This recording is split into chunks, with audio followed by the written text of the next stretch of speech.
विदर्भातल्या नागपूर, चंद्रपूर, भंडारा, यवतमाळ, वर्धा या सगळ्या भागामध्ये सोयाबीनच्या पिकांवर बुरशीजन्य रोगाचा प्रादुर्भाव झाला आहे आणि रात्रीतच संपूर्ण पीक जळून जातं अशी परिस्थिती विदर्भातल्या अनेक जिल्ह्यात दिसायला लागलेली आहे। आमचे सहकारी राजू तिमांडे यांनी त्याचं एक सॅम्पल मला आणि अमोल कोल्हे खासदार यांना दाखवायला आणलेलं आहे। तर या मुळे महाराष्ट्रातल्या विदर्भातल्या सोयाबीनच्या नुकसानीची आणि बुरशीजन्य जो रोग आलेला आहे त्याच्याशी तातडीने राज्य सरकारने त्याच्यावर काही कृती केली पाहिजेत। शेतकरी हवालदिल झाला आहे। मागच्या वेळी अतिवृष्टीमुळं सोयाबीनसारखी पिकं गेली। आज पुन्हा बऱ्यापैकी पिकं येतील असा अंदाज होता, पण पावसाने थोडासा म्हणजे बराच कालखंड असा गेला की पाऊसच झाला नाही आणि आता त्यानंतर बुरशीजन्य रोग आलेला आहे। त्यामुळं फार मोठ्या प्रमाणात पिकांचं नुकसान सोयाबीनच्या झालेलं आहे आणि राज्य सरकारने त्याकडे तातडीने दखल घेतली पाहिजे आणि शेतकऱ्यांच्या पंचनामे करून पुढचं पाऊल त्यांना नुकसान भरपाईचं तातडीनं उचललं पाहिजे। काही लाख हेक्टरवर सोयाबीन असतं विदर्भात आणि त्यामुळं प्रत्येक जिल्ह्याचे आकडे वेगळे आहेत। फक्त आपल्या नुसत्या वर्धा जिल्ह्यातील हिंगणघाट तालुक्याचे आकडे बघितले तर जवळपास 17-18 हजार हेक्टरवर सोयाबीन आहे। समुद्रपूरमध्ये वेगळी संख्या आहे। त्यामुळं प्रत्येक तालुक्यात सोयाबीनचं पीक मोठ्या प्रमाणात घेतलं जातं। बुरशीजन्य रोग आल्यामुळं अचानकपणाने बुरशीजन्य रोगामुळं पिकं करपायला लागलेली आहेत आणि राज्य सरकारने याच्यात तातडीने पंचनामे करायला सुरुवात केली पाहिजे। बुरशीजन्य रोगावर ताबडतोब उपाय हुडकणं आवश्यक आहे सरकारने।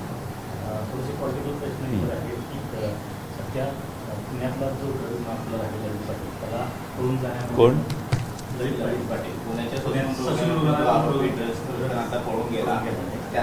कुठल्या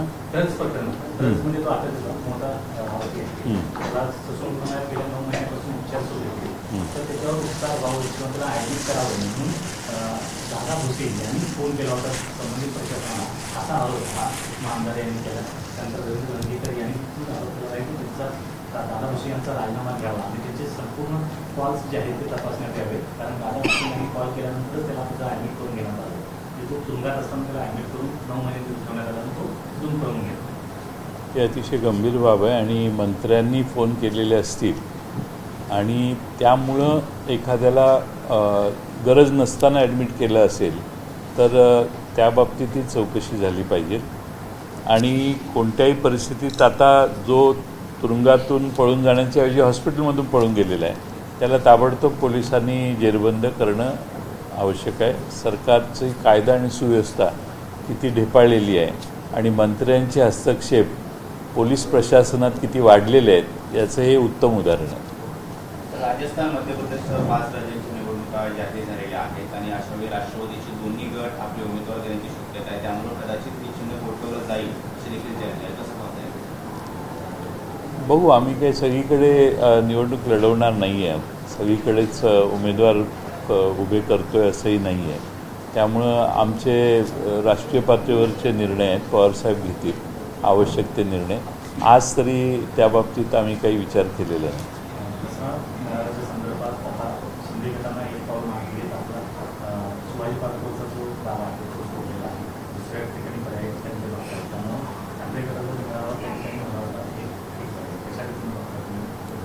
चांगलं झालं, कारण शिवाजी पार्कवरचा मेळावा हा स्वर्गीय बाळासाहेब ठाकरे साहेबांच्या वेळेपासून महाराष्ट्राला ती सवय आहे आणि त्या ठिकाणी उद्धव ठाकरेंचं भाषण हे अपेक्षितच असतं। त्यामुळे एक पाऊल मागं एकनाथ शिंदेंच्या पक्षाने घेतलं ही फार चांगली गोष्ट झाली।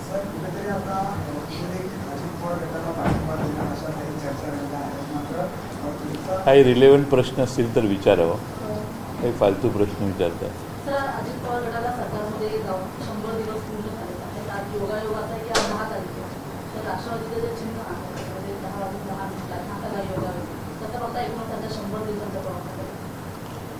100 दिवसाच्या प्रवासामध्ये आमचे काही सहकारी सरकारमध्ये सहभागी झाल्यानंतर ज्या घटना घडलेल्या आहेत,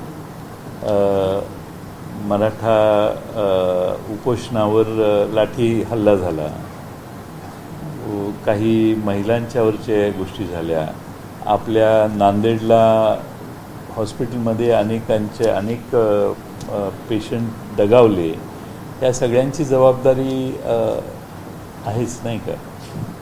ती जबाबदारी घेण्यासाठी एक पार्टनर वाढला. आज 100 दिवस पूर्ण झाले या निमित्ताने अजित पवारांनी जनतेला उद्देशून एक पत्र लिहिलं होतं. त्या पत्रामध्ये त्यांनी असं नमूद केलं की आम्ही सरकारमध्ये जरी असलो तरी सुद्धा शाहू फुले आंबेडकर यांच्या विचारांसोबत आम्ही यशवंतराव चव्हाण यांच्या विचार आम्ही जपणार आहोत आणि पुढे भविष्य काळामध्ये सुद्धा तेच विचार मला आमच्या माध्यमातून घेताना पाहिजे.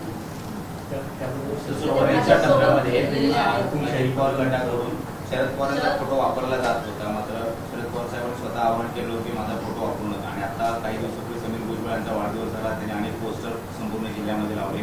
तिथेही पवारांचा फोटो वगळला आणि यशवंतराव चव्हाणांचा फोटो ठेवला. आज अजित पवारांनी जे पत्र लिहिले त्याच्यामध्ये सुद्धा यशवंतराव चव्हाणांचा वारंवार उल्लेख आहे, मात्र पवारांचा कुठेच उल्लेख त्याच्यामध्ये करण्यात आलेला नाही. या सगळ्या यशवंतराव चव्हाण साहेब सांगायला येऊ शकत नाहीत माझा फोटो वापरू नका.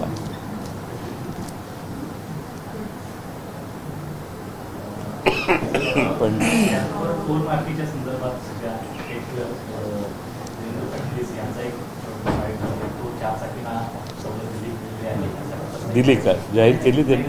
त्याचा एक परंतु त्याला धरूनच सर्वच 4 चाकी गाड्यांना जर दिला जात असेल माफी, तर तुम्ही त्यांच्याकडून टोल का आकारता, अशा प्रकारचा एक प्रश्न निर्माण होतो. त्या संदर्भात मराठी ॲक्टिव्हिटी तेजस्वी पंडितांनी केलेला आहे. नाही, 4 चाकी वाहनांना टोल माफी झाली.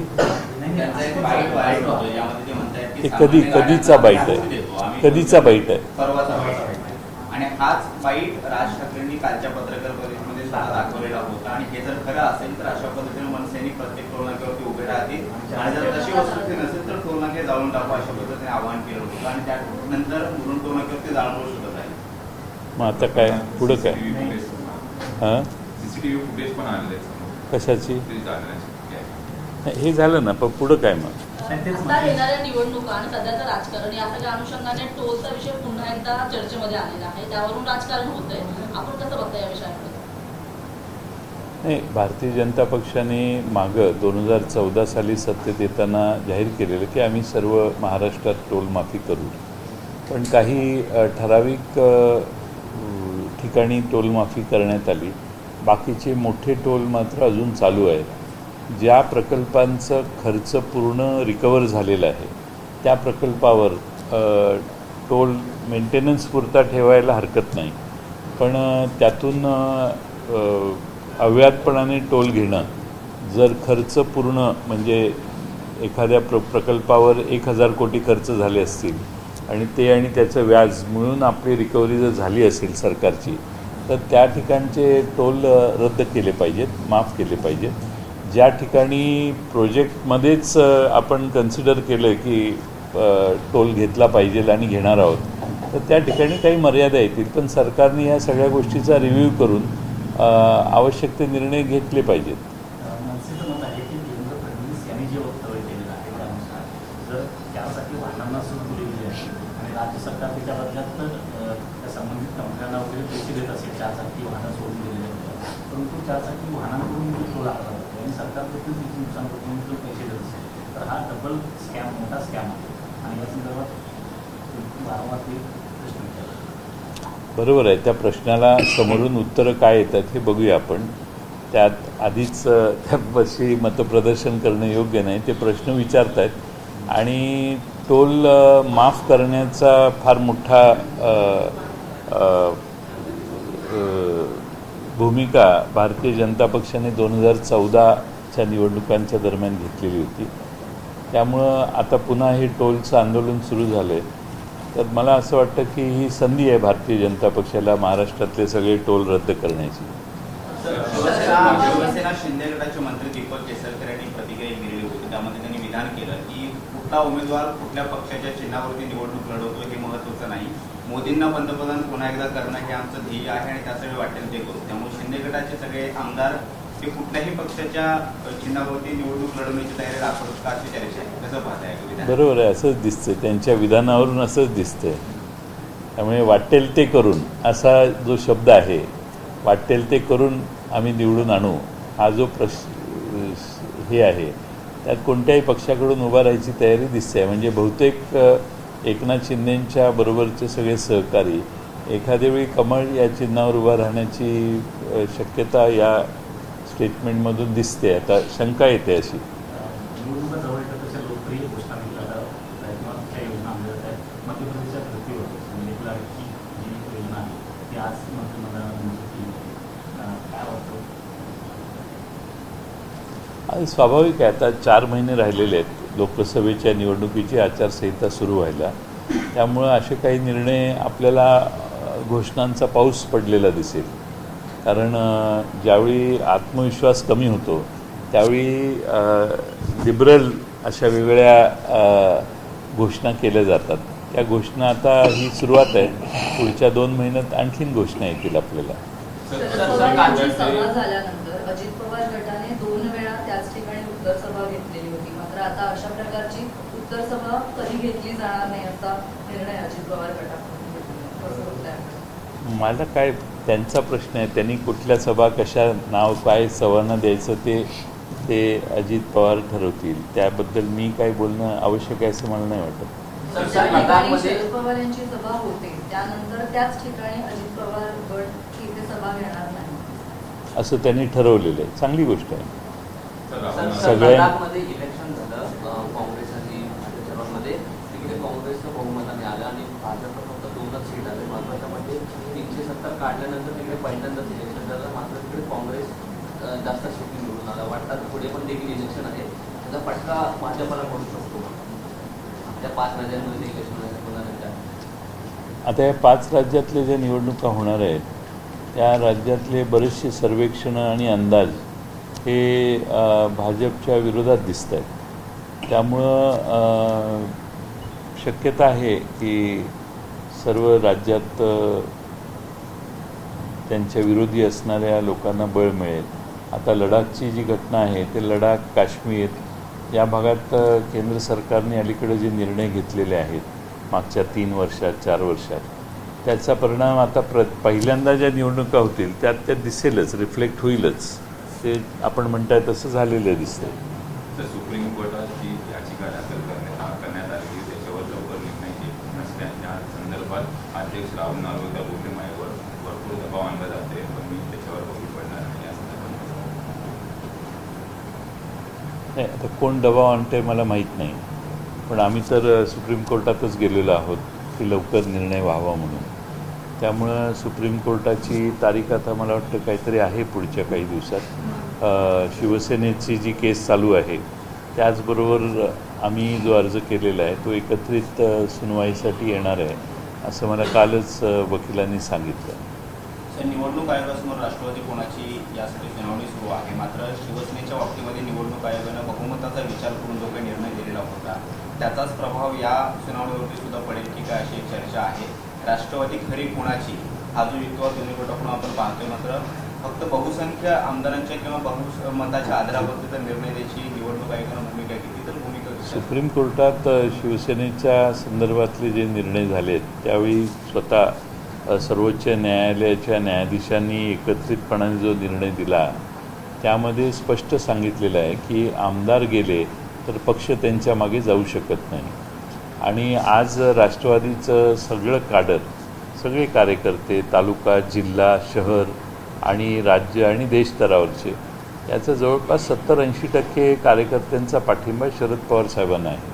त्यामुळं आम्हाला काही अडचण वाटत नाही. आता अन्यायच करायचं कोणी ठरवलं असेल तर माहीत नाही, पण न्याय द्यायचा असेल आणि खरा न्याय मिळणार असेल तर तो शरद पवार साहेबांच्या राष्ट्रवादीलाच मिळेल असा मला विश्वास आहे.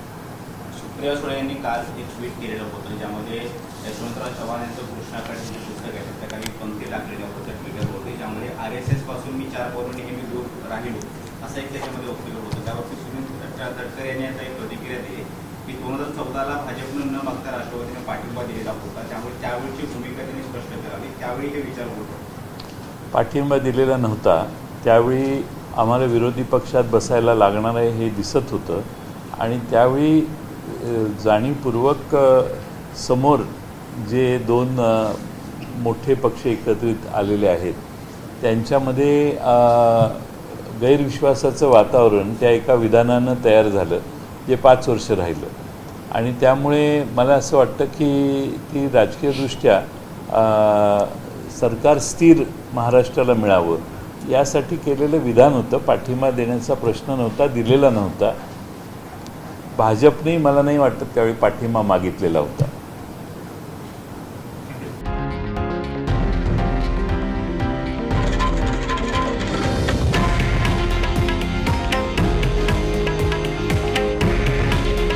हे आहे देशातील नंबर 1 न्यूज नेटवर्क आणि आपण पाहत आहात TV9 मराठी. काळजी तुमची, हित महाराष्ट्राचं.